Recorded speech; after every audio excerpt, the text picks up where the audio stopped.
આમ આદમી પાર્ટીના દિલ્હીના પૂર્વ ઉપમુખ્યમંત્રી મનીષ સિસોદિયાને લઈને સૌથી મોટા સમાચાર સામે આવ્યો છે।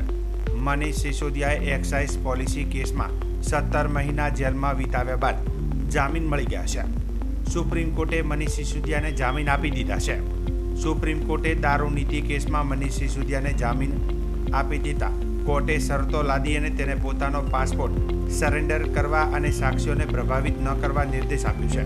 હવે સિસોદિયા 16 મહિના પછી જેલમાંથી બહાર આવી શકે છે, જે સંદર્ભે ધાનેરા તાલુકા આમ આદમી પાર્ટીના કાર્યકર્તાઓએ ધાનેરા ખાતે જૂના બસ સ્ટેન્ડ ખાતે ફટાકડા ફોડી આનંદ વ્યક્ત કર્યો હતો। આ પ્રસંગે કાળુભાઈ તરક તથા અનેક કાર્યકર્તાઓ હાજર રહ્યા હતા। આજે સત્યની જીત થઈ છે, જે ખરેખર ન્યાયપાલિકાએ બતાવી દીધું છે કે દૂધનું દૂધ અને પાણીનું પાણી આમ આદમી પાર્ટીના અને દિલ્હી સરકારના શિક્ષણ મંત્રી મનીષ સિસોદિયા સાહેબને આજે 18 મહિના જેલમાં નિર્દોષ માણસે વિતાવવા પડ્યા છે।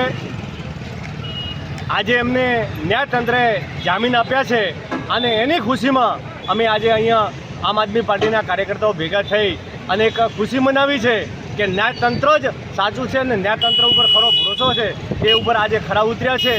આ હાલની ભ્રષ્ટ ભાજપ સરકાર ઈમાનદાર અને સાચા માણસને એન કેન પ્રકારે કઈ રીતે હેરાન કરવા તેનો આ દાખલો છે। આવનાર સમયમાં હજુ પણ આમ આદમી પાર્ટી પૂરી તાકાતથી લડશે।